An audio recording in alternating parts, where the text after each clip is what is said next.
দক্ষিণ চব্বিশ পরগনার মথুরাপুর সাংগঠনিক জেলার সাগর ১ নম্বরের সভাপতি হিসেবে নাম ঘোষণা হয়েছে চিন্ময় সাহুর।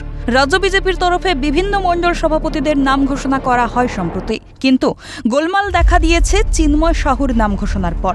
তার নাম ঘোষণা হতেই জেলা বিজেপির অন্দরে গোষ্ঠীদ্বন্দ্ব শুরু হয়েছে বলে অভিযোগ।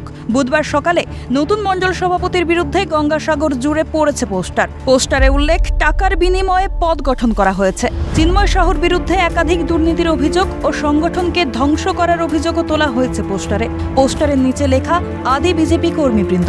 চিন্ময় সাহুর বিরুদ্ধে ক্ষোভ উগরে দিয়েছেন জেলা বিজেপির নেতারাও।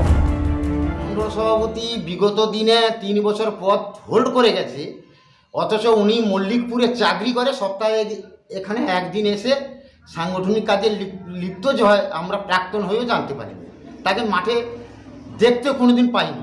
জেলার দায়িত্ব হোল্ড করেছি আমরা প্রাক্তন, এই মণ্ডলে আমার বাড়ি, অথচ আমাদের সঙ্গে কোনো আলোক আলোচনা কোনোদিন করেও না।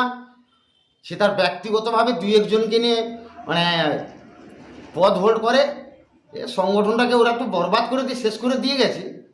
উপনেতৃত্বকে আমরা জানাতে বাধ্য হব, কেননা এইভাবে সংগঠনটা নষ্ট হতে দিতে আমরা পারি না।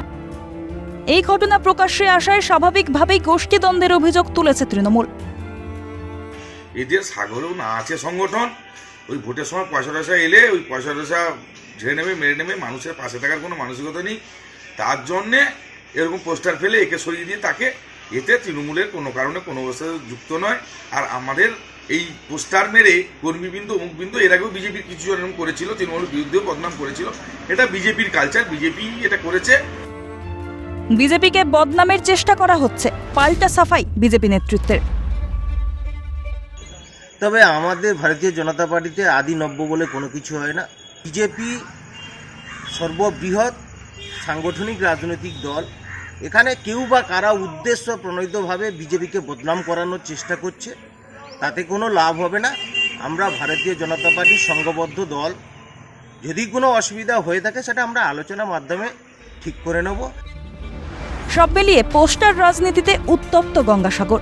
দক্ষিণ চব্বিশ পরগনা থেকে সৈকত ঘোষের রিপোর্ট, ক্যালকাটা নিউজ।